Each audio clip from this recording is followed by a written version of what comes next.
Total team, almost 30,000, 29,327.36. The average premium per submitted application, 1,047.41. Average premium for unique writing agents, because they're a total of 13. So that'd be the average unique writing agent did $2,255.95. The average application per unique writing agent, 2.2. I want to show you how consistent these numbers are, because it's going to fold into my teaching point later in the call. So, great job. So to the leaders, go to spoils. So let's talk to Karen Musil. There you go. Hey, Karen. Hello. Can you hear me? I just unmuted. Good morning, Alex.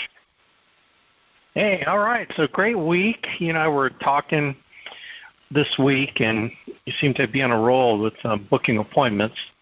So talk about your week.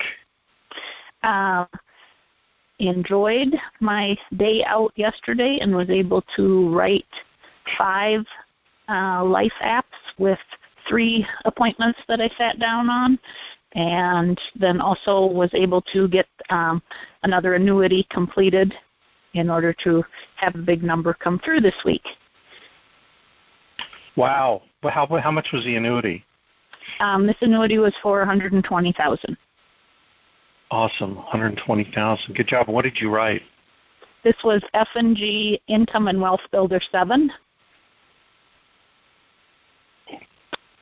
And why did you write that annuity? I mean, why did you choose that? Okay. The reason I went to that product is I started with American Equity and got as much as I could placed with them for this client, but I knew the client wanted to place more into the protection of an annuity, get the rest of his funds out of the market. And so I looked at what other options were out there, and he wanted a shorter time frame for the surrender period. So this one, we went with the 7-year surrender period, and I was happy with that. That's awesome. That is awesome. So how much, what was your previous annuity? How much was your previous annuity? The previous one was issue paid this week, and that came in at $174,000. And what was your ballpark, just your total commissions on that? Total on that first one was about $8,700. Okay, and then this one's how much, 120? $120,000, so this one should generate about $4,500. $4,500. 0, 12, 1. So between the two annuities, $13,200. That's not a bad payday at all for just learning how to. It helps for learning how to do a few annuities, getting a little training, listening to some conference calls, and then going out there and taking care of people. And this, of course, were people that you did know. But wow, that rocks. Good job. Thank you. What kind of simplified issue did you write? Simplified issue that I wrote this week, one was a CFG final expense, where this was a 3rd application in that home. When I first met with these clients on a new marriage lead, she had some oxygen use for pneumonia. And so I had to do some follow-up calls to underwriters, and CFG final expense told me as long as she has no other ongoing lung disease issues, they were okay with the fact that she has used oxygen while she had the pneumonia within the last year.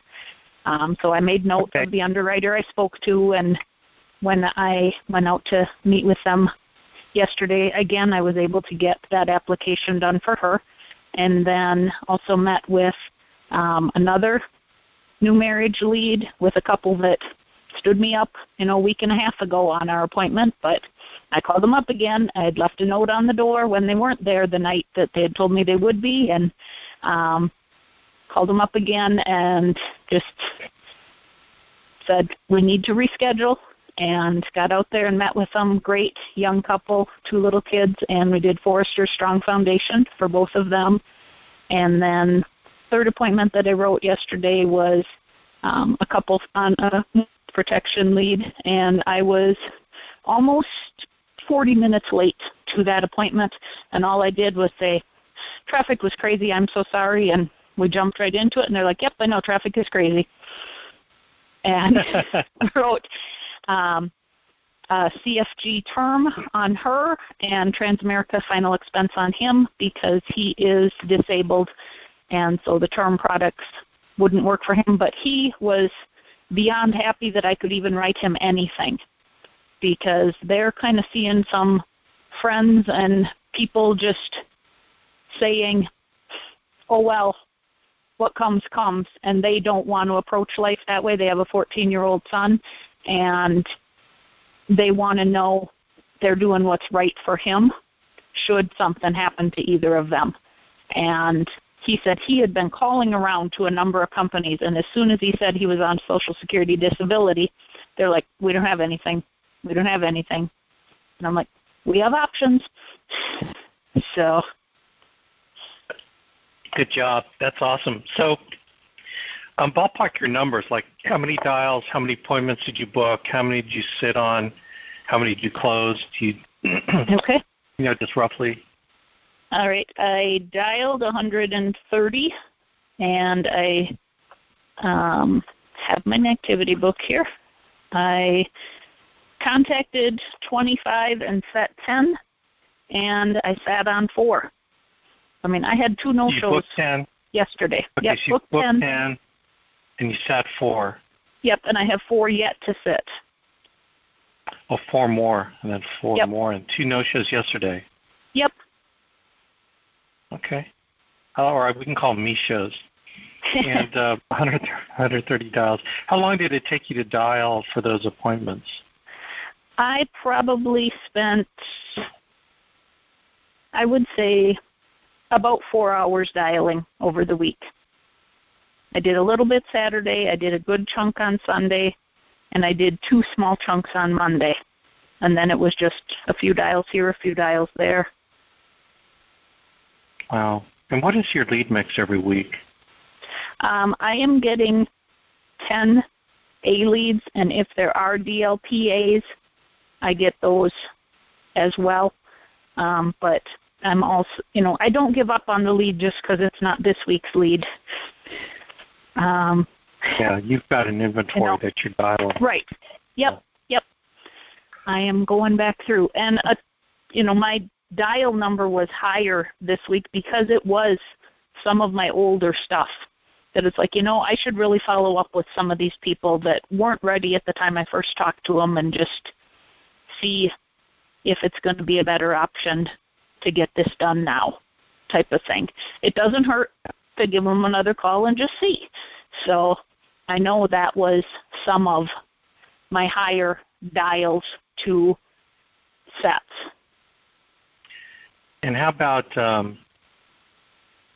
door knocking? Are you an advocate of door knocking? I am an advocate of door knocking. I did 2 door knocks this week.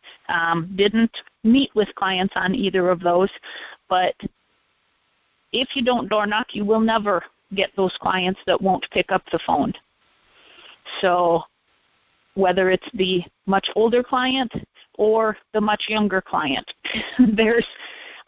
for me personally, those 2 kind of end caps of our leads that sometimes a door knock works better. Okay, so you did basically 86, 96.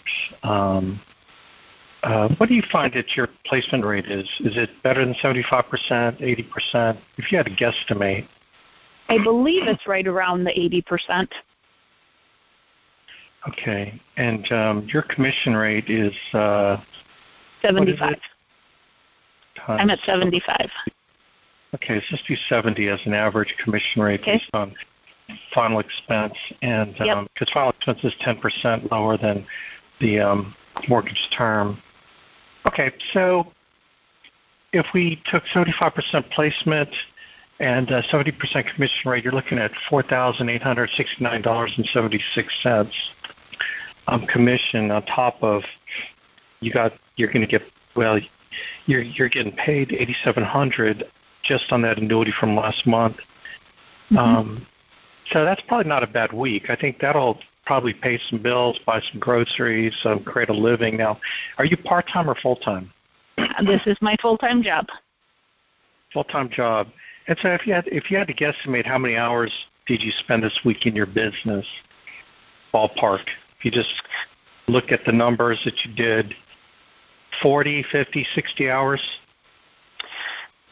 I think it probably breaks down for me on average somewhere right in the 40 to 50 range. But I'm able to do things between hours that I'm working, so it doesn't feel like I'm putting in even 40. I know I was talking with a new agent on Monday at our hotspot meeting, and he was asking me that question. And I was like, well, okay, so I ran an appointment this morning, but got no-showed on it, and then I made some dials, and now I'm at the hotspot. So it's like, it seems like it's a long day, but I had huge chunks in that day that I wasn't working on this job. Or now, when I'm able to do something between things. What? Now, that time includes the hotspot? Yeah. Oh, okay. Okay, I'm sorry. Because that's part of my week. I need to be there every week. And, yeah, right. You need to be there. I love that mentality. So the hotspot goes from 7 to 10, 7 to 11. So that's 4 hours of hotspot. Okay. Yep. And then this includes travel time, driving to and from appointments. That includes travel time?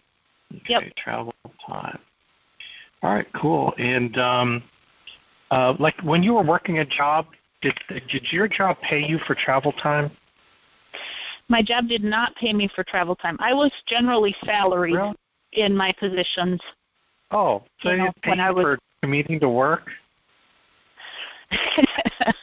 That's unusual. They didn't pay me for my hours sitting on the couch at home working on work. They didn't pay me for working through my lunch hour. They just paid me my salary and said, you need to get more done. And how long is your commute to work when you were working? I worked a number of different locations over the years, but on average, I probably had, my longest commute was a 4.5-hour commute home in a snowstorm once. But usually my commute was, and I could see my house for the last 2 hours. I just couldn't get there. That's hateful. That's hateful. On average, I've spent about an hour to an hour and a half a day in the car. Okay. Of unpaid time. Okay. I mean, we can take out travel time if you guys want, but I'm just curious. I just wanted to know, like what does it take to make 48.69.76 this week? Of course, you don't do that every week, so I'm just kind of maybe being a little facetious here. But then again, you don't put in 40, 50 hours every week, but it goes up and down, and but we're just talking ballpark average, and you're only talking about $130 on A leagues. So let me ask you the ultimate question: are you making a livable wage based on what you're doing? I am. Let me ask you this question: can anyone do your schedule if they wanted to? Absolutely. Anyone can do my schedule. And before you joined us, you were like an all-star salesperson. You're like number one in the country in your job that you were doing sales, right? Now you're very facetious, Alex. I was a corporate accountant. So the only sales that I had to do in any of my accounting jobs was at one small company where technically, after I was hired, my boss introduced me once as CFO, and I'm like, you are not paying me to be CFO. I think we need to talk salary if you're going to introduce me that way. But we would sell our company's services to homeowners associations that we wanted to manage. And I was part of that team that would go out to those association meetings to try to create more business for our property management business. That was the limit of my sales. Wow, that's all you had? So you weren't already a sales superstar. Were you a sales superstar when you got started? when you first got started? No, I did not make the first trip. I did not make the second trip. It wasn't until my third year here that I was able to earn one of the trips. Okay, so you earned a trip on your third year. Yep. With us, so the first 2 years. So your first year, it was a learning curve, right? Absolutely. Yeah. Absolutely. And so, getting out of my own way. And you were doing this part-time, right? At a certain point, there was like part-time. Yes. Yep. I did some part-time. Okay, and but you're a big believer in plugging in, and as much as you could, you really availed yourself of the training and all the teaching and everything, right? Absolutely. What I have learned most from the training that I have heard over the 5 years is if you don't quit, you will succeed. And the current message that's out there that is just keep doing it, keep doing it, keep doing it. It's going to blow up. It's going to blow up. Just keep doing it, keep doing it, keep doing it. That's the biggest thing for me of having this week of 6 apps with a $86.95 premium is keep doing it through the weeks when I have one app for $200 or $400 or I'm not on the board. Got to keep doing it. Just keep doing it. Do the same things. Right. Keep doing it. Keep doing it. Do the things I'm supposed to do, not get frustrated and say it doesn't work, because it does work when I work. It does work when you work. So there is a correlation to work and the results from the work. So if you don't do the work, then chances are you're not going to get the results. I mean, it's not a lottery ticket type business, right? Absolutely. So if you quit after the first or second year, would you have been able to do 48, 69, 76 this week, and maybe you did 2,500 last week, and the week before you did 1,000, and I mean, you wouldn't have probably written out those annuities, maybe the first Nope. one, but not. Yeah. So if you quit, you wouldn't have been able to get to where you're doing now, where you're making a livable wage, you have control over your schedule, you're probably going to get the trip to Banff. You almost made the Greek cruise by, how much premium did you miss it by? More than $1, so I did not get it. $1. No. December was not a good month for me, but I just had to regroup and start fresh and accept that, there you go. I didn't make it and time to go work for the next goal. Yeah, I mean, you didn't quit. You just kept doing, plus you had a lot of family challenges, so I was actually pretty impressed that you came as close as you did with all the family challenges, which is why I know you're going to kick butt on Banff. And, I hate to sound, I don't mean to sound sarcastic or facetious, but, I think when people look at the leaderboard and they see the top people and the people that aren't top that are doing whatever they're doing, I bet you if you put how many hours they worked or how many dials they made, there's probably a correlation. And so why would you say, Karen, people aren't getting your results? What do you think? Why, if someone could do what you're doing, why don't they do what you're doing? Especially if they're complaining about not making a livable wage, what would you say to them?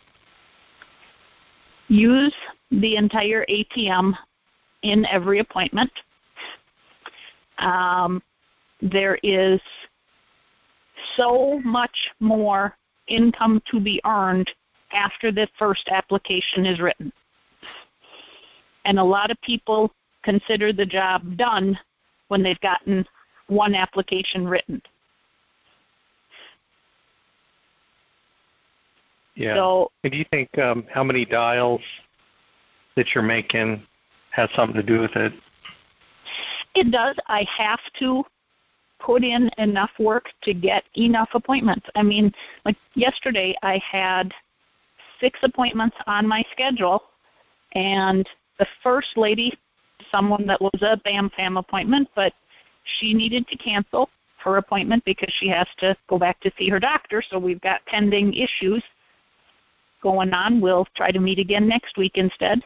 But then I had 5 appointments back-to-back jam-packed last night, and my first one ran long. And I'm just like, So that's why I was late to my second one. I left my second one at the time I was supposed to already be at my third one. And my fourth one was a drive. And I'm like, okay, start driving. Called the third one and couldn't get an answer from them. Called the fourth one to let them know I was running behind, but they told me they're home. And this was the reschedule from when I got no-showed up there another week. It's like, you know what? I don't like to miss an appointment, but I didn't know if my third appointment was home. And I knew my fourth appointment was home. And if I went straight there, I'd be almost back on schedule. So that's what I did. And I went and wrote 2 applications there. Went to my last appointment of the night, wrote an application there. When I got home, on my home voicemail, there was a message from my third appointment that they wanted to cancel. So you just got to make some of those decisions on the fly, and just like the client in front of you is the most important client, the one you know is home is also important to make sure you fit in the schedule.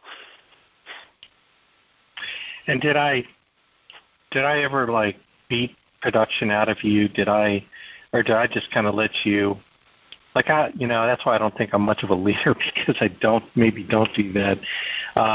I've never beat production out of you, right? I've never made you feel guilty about doing anything in this business, have I? You have not, but you have absolutely been a leader for me and for our family and for this team, in that you have listened to me through my frustrations of work or life, and you have encouraged me to celebrate my successes when I have them, instead of saying, yeah, but, for what I didn't achieve. And I think that's a lot more important in a leader, that you help me reach my goals instead of you trying to give me my goals.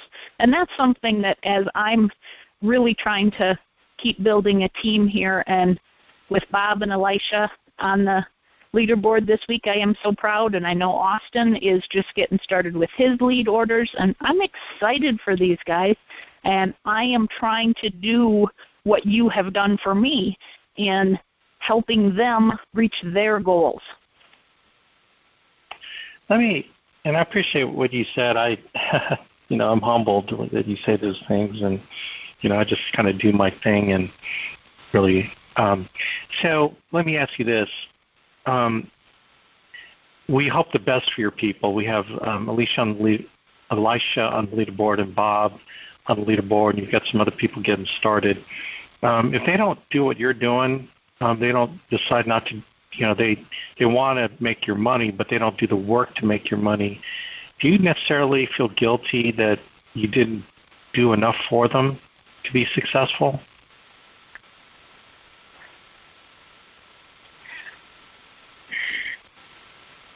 Sometimes, yes. What I think more than guilt of them not being successful, for me it would be, did I encourage them enough and engage them enough and give them enough support for them to be successful? Okay, that's fair. I go through that too.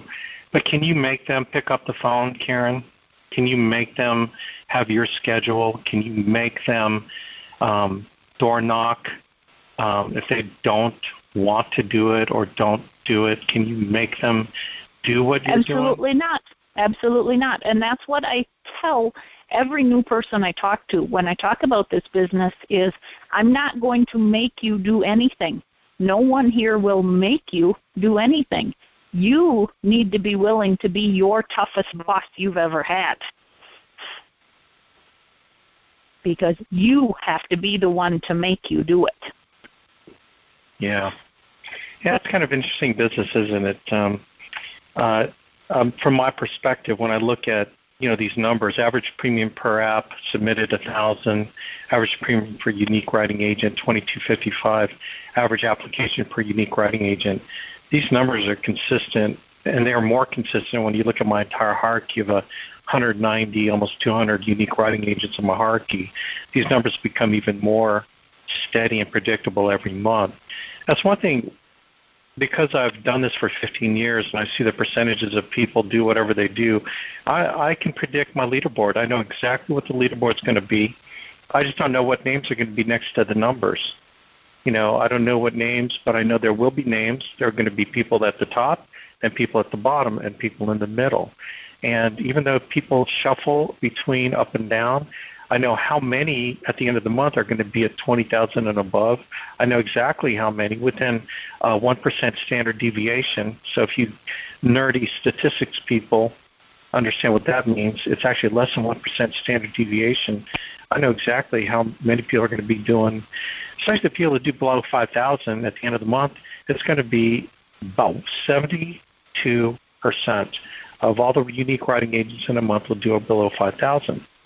So it is very predictable in large numbers, but I don't know what's in someone's heart. I don't know what someone's goals are. I don't know what fears they're dealing with. So while sometimes I do feel guilty that maybe I could have done more, at the end of the day, I can't make any of you pick up the phone. I encourage you to. Sometimes I send videos out to motivate you, but I don't even know how much those videos motivate anybody to do anything. It's just kind of, I think what it does is the people that we're going to dial just gets them fired up about dialing. They're already going to do it. I think it's more their attitude maybe gets a little bit better.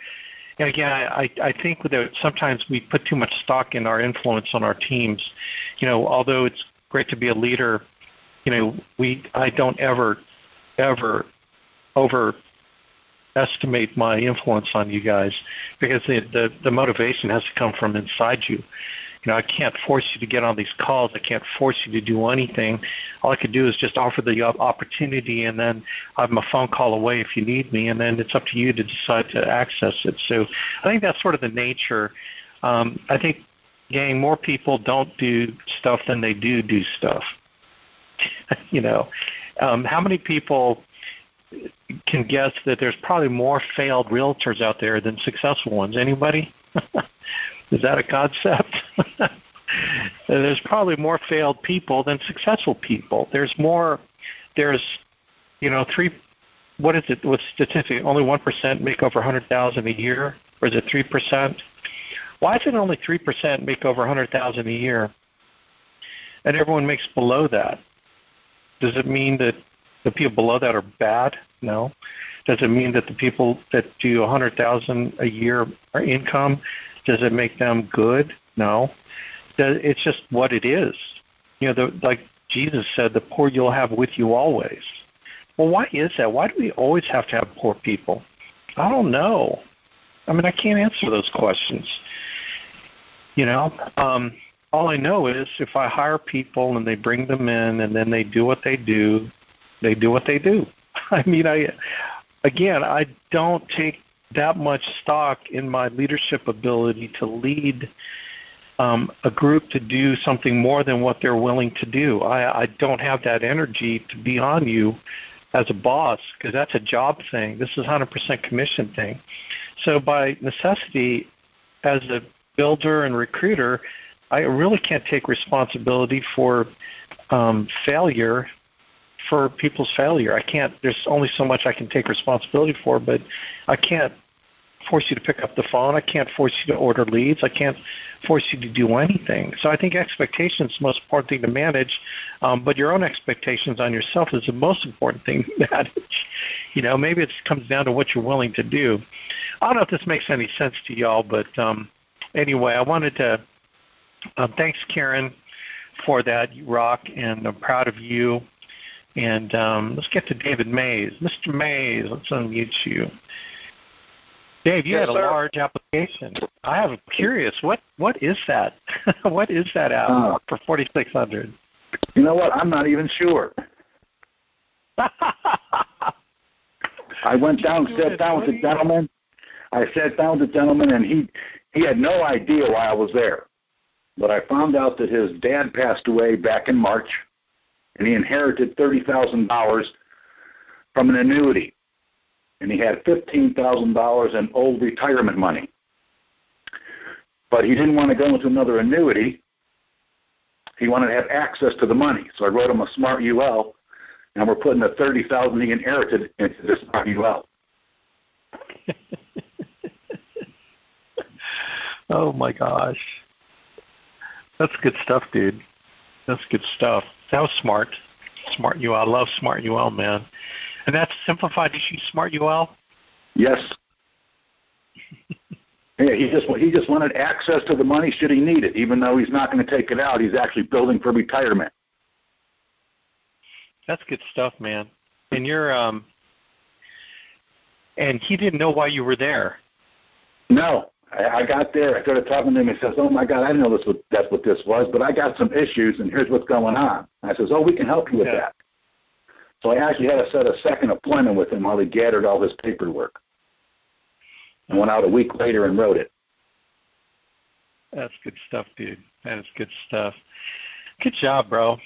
You know, Thanks. You never know where you're going to get those ones. You know, I mean, it's like the more you're out there, the more you find them. It's sort of like the harder you work, the luckier you get, right? That's true. Maybe that's the theme to this call, because people could say, "Oh, Karen, you're just lucky." You know, it's like, well, you earned the luck because you worked. So, great job. All right, man, let's move along. David Howell, I'm going to meet you. David, great job, man. Number 3 on leaderboard, 4 apps, 4,560, 564. Now, David, you're up in Wisconsin, and you've been with us for several months, but how long? Talk about kind of, you were doing this part-time because you were doing the window business, and then kind of what happened. What happened? Explain your process to go full-time, quote-unquote, full-time with us. Yeah, I think I came online here with you February 22nd, and I was working another job, and I had about 12 hours a week for this, but I quickly began to notice that in 12 hours I could make more than I could in 52 hours at the other job in an hourly rate, if you know what I mean. I was making more per hour at this than I was at the other thing. So a couple of weeks ago I decided, hey, if this thing can scale, if my numbers are good, if I went full-time, I'd make more money than I need. So I gave notice. I ordered up a GMR with Jenny and started dialing. And then that first week I wrote pretty good week, like close to 6,000 that first week. And then I got here close to 4,600 this week. So I'm making a living 2 or 3 weeks on the job now. And I'm just laughing because I've never I found you just like I found Karen. I think Karen I found on a resume, and we found you on a resume, I believe. I mean, it was sort of correct. And I never I don't think I told you to go full time, right? I've never told you to go full time. Did I? No, you told me to take that other job. You said, "Are you crazy? You're going to need a paycheck." Yeah, so I err on the side of conservative. I err on the side of conservative, don't I?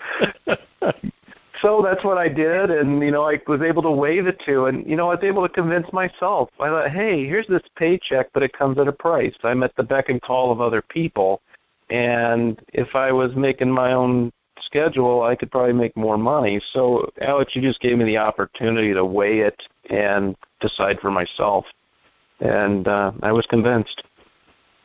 Well, here's the other thing why I'm not surprised is because you're always willing to do the work. Now you were able to do it on a very scheduled and disciplined basis without, like you said, having to be the beck and call of other distractions to get you in the way.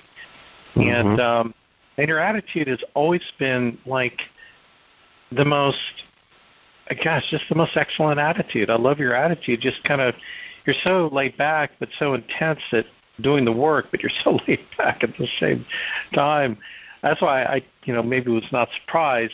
But now, okay, so talk about the week this week, like dials and just like what Karen talked about, kind of your numbers, and then talk about the thing that you like to do on the door knocking side. Well, I am booking 2 out of 3 appointments by door knocking. What I do is I make my dials, and then I put a hashtag on my lead sheet just like I do in an activity book. And when I get, 4 hashtags on my lead sheet, I put it into my route file, and I door knock between appointments. So I've converted quite a few of those into sales. Well, we have the haystacks. We have the haystacks in the activity book. But I make a mark on the lead sheet before I make a mark in the activity book. And then after several days of dialing, when a lead accumulates a certain number of hash marks, around 4 or 5, I throw it into my route folder, decided to door knock. And let's see, I had 3 appointments to make my 4 policies this week, and 2 of those were set by door knocking. And last week was very similar. Wasn't last week's production and also from door knocks? Some of that was from... Yeah, really, Alex, 2 out of 3 appointments are set with door knocking for me. Jeez. Wow, dude. And then you put in kind of your route. You put it in a route. Yeah. What do you use to put it in a route? Well, fortunately, I'm working in urban county, so I have good density. So I have a zip code map of my entire county, and I divide it between north and south. And then I just take the leads and I sort them by zip code +4, which helps a lot. I love the post office. And if I have an appointment in a zip code, I look in that folder and I look at the zip codes around me, and then I just drive around those and do the door knocks, leave tags if nobody's home.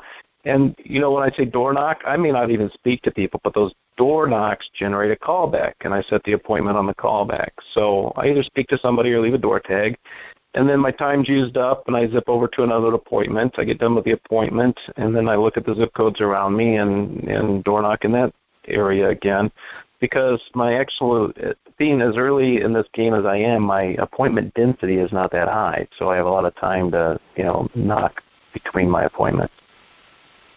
Well, talk about efficiency. And so explain to people what you mean by the door tags, the new people who don't know what that means. Yeah, you can get these at an office supply store. I ordered mine from the NAA store. They're yellow delivery slips, like a Post-it note. You put the client's name on there, the date and time. You put your name and number, and you can put a code. I use MTG for mortgage and put the last 4 digits of the lead number on there. And put that on the door, and people just have to call back and find out what that is. They won't take my calls, but when they get a door tag, they'll call me. So it's wonderful. Yeah. So let's see. 5.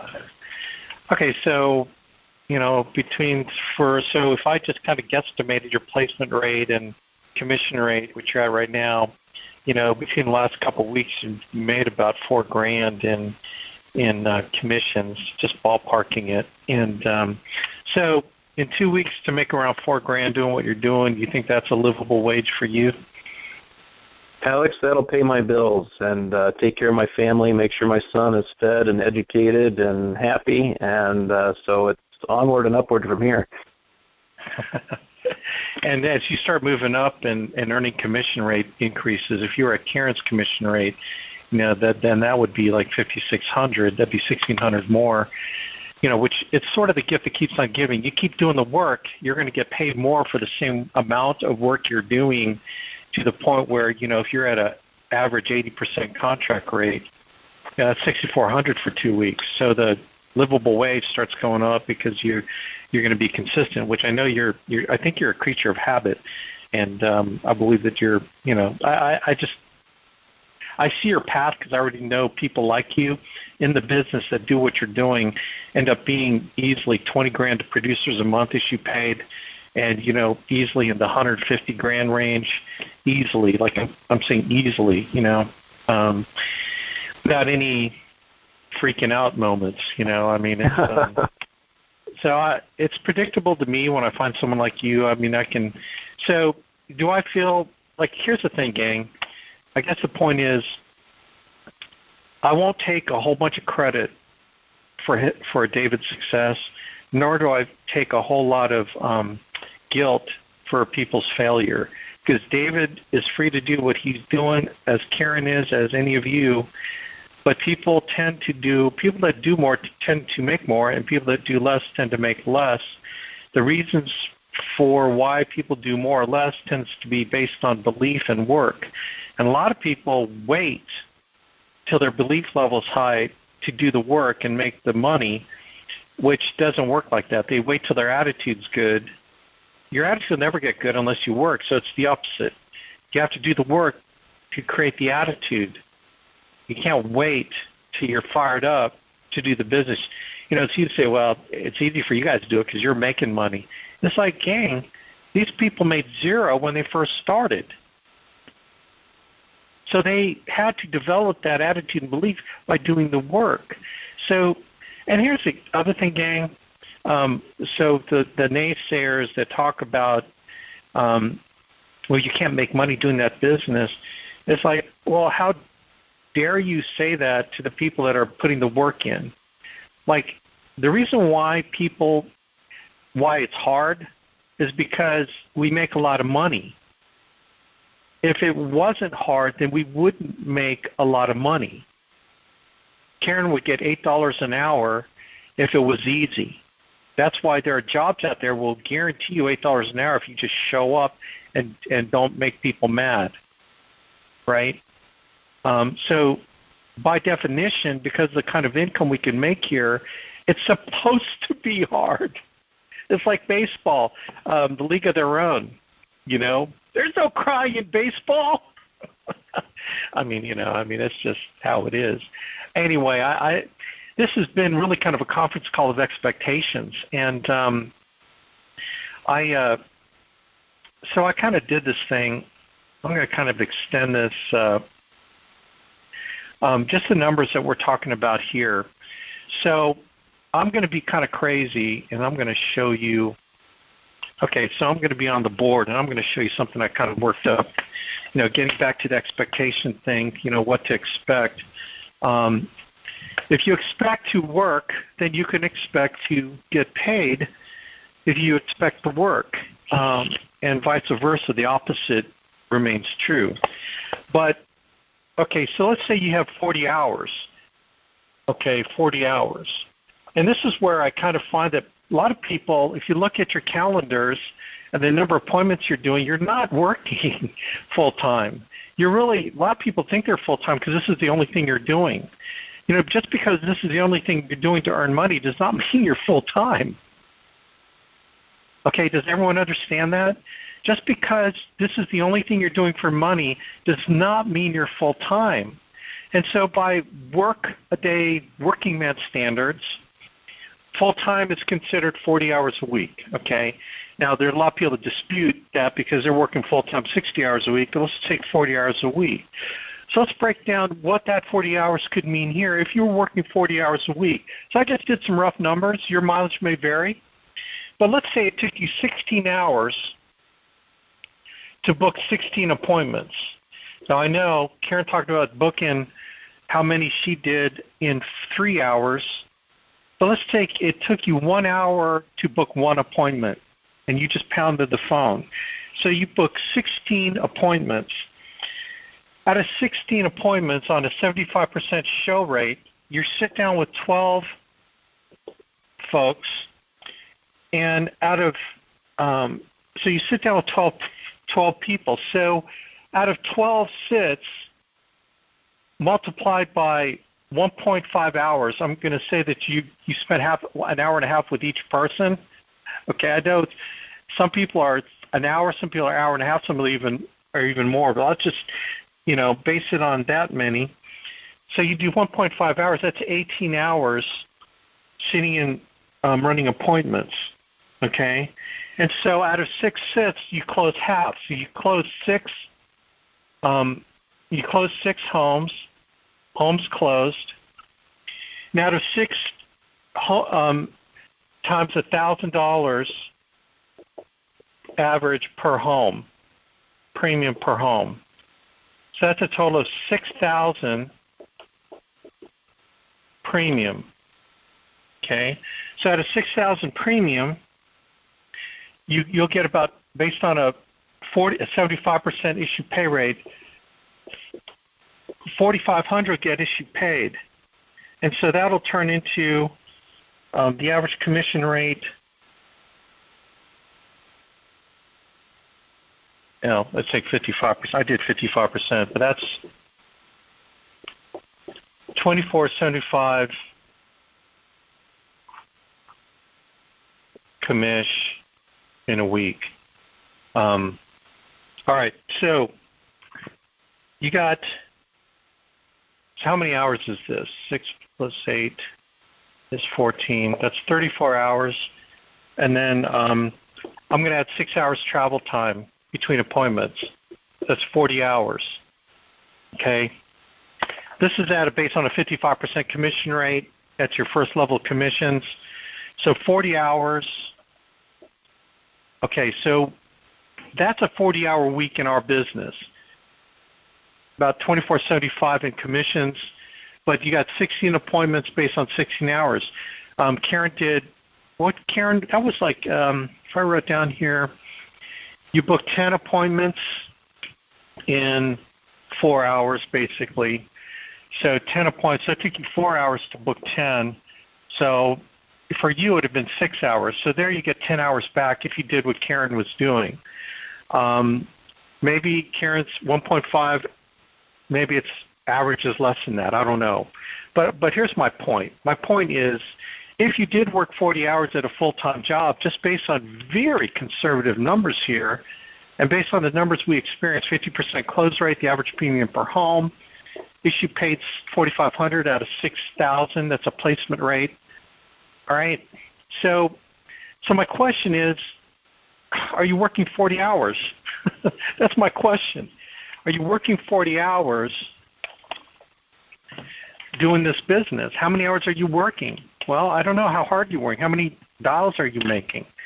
So if you're complaining about livable wage, well, let me ask you, do you deserve to get a livable wage based on the numbers of hours you're working? And I'm not talking about hours of studying, because studying doesn't pay you. What pays you is booking appointments, going out there. Okay, so again, let's go back to the leaderboard. I did not beat this premium out of you. You did whatever you're going to do. But this is what the average is. Consistently, the average app per unique writing agent is 2 apps a week. Consistent as the day is long. The average unique writing agent in my group will do 2 apps a week. Okay? Average premium per app, $1,000. That's per app. So we average 1.3 applications per home. So that'd be actually the average premium per home is about $1,300 based on this average. So that's even. So what does all that mean? Well, here's the thing. You want to create a livable wage. Why base it on you? What if all you do is do less than what Karen does? Can you still make money? Well, based on these averages, why don't you just do what average people do? So remember this, building up the 3-2-1 video gang? Yeah, that is a 6-figure income. I know it. I assume people have a calculator when they average $2,000 a week. Like I said, that puts you in the top 3% income earners. But again, why do people do $100,000 a year and people don't? I don't know. The poor you'll have with you always. So I think it's a choice. You choose to be poor as opposed to you choose to have a livable wage. So remember the simple plan?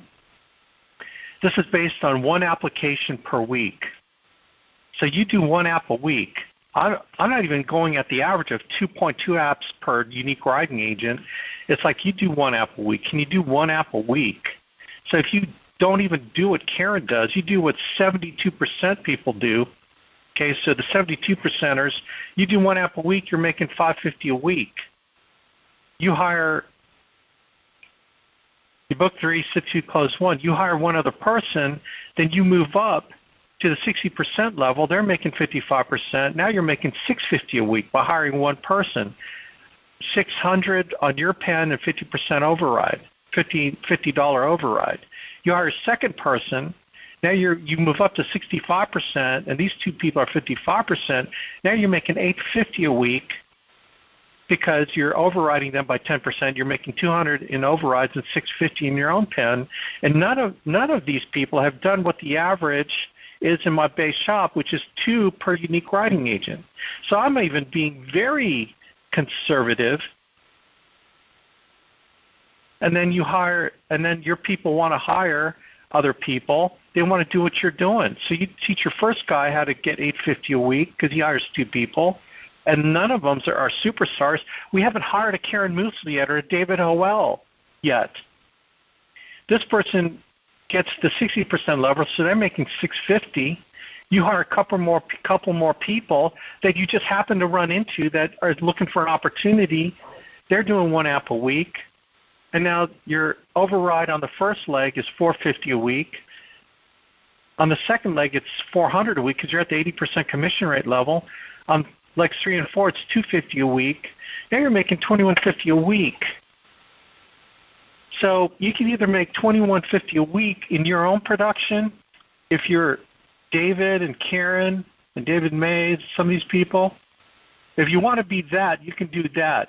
But if you want to be down here, like even me, if you just want to be what a majority of the people are doing, why don't you implement this game plan? And then you're making what the guys are making, and you're not even working 1/4 as hard.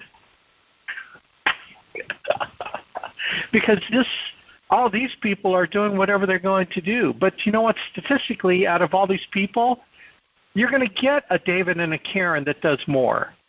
Statistically. You can't hold a good person down because statistically you're going to show someone's going to do what David and Karen does. They want to make a livable wage full-time with us. So they're going to do more appointments per week and more dials than you are willing to do. Now, is it okay if you hire those people that you get an override on? If you're not willing to dial the phone, is it okay that you can hire other people that are willing to dial the phone? Is that all right? And it's okay that you don't feel guilty that they made a lot more money on their own personal production?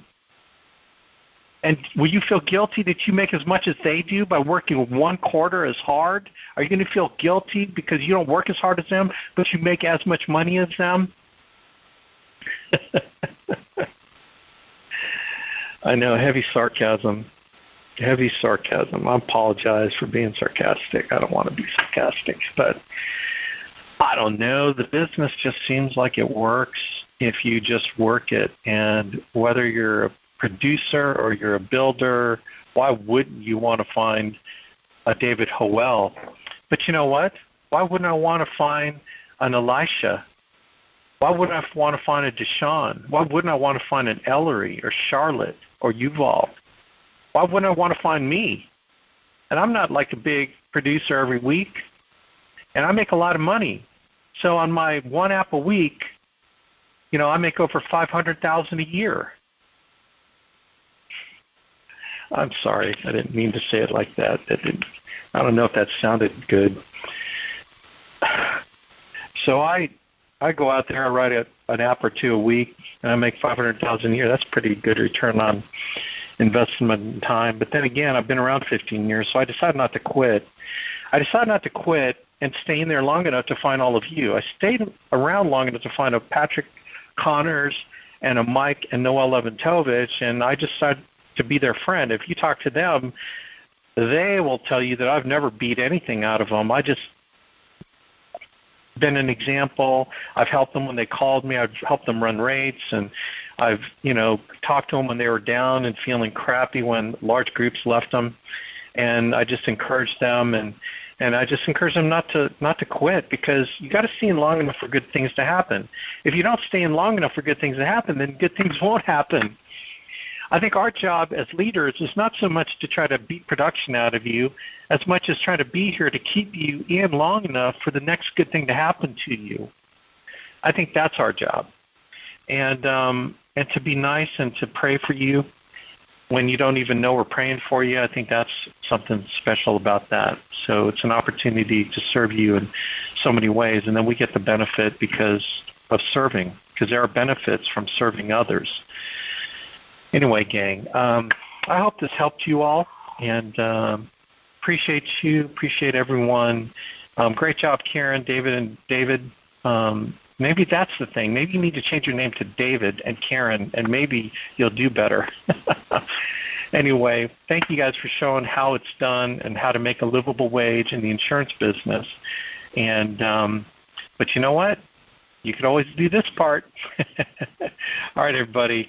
God bless you, man. Let's have a great week. This business is too good for you not to have a great week, putting the effort in and getting onto GMR and just putting it out there like these folks did. So anyway, everybody, God bless you all, and I'm praying for you. If no one's praying for you, I am, that's for sure. So God bless, and take care. See you, everybody.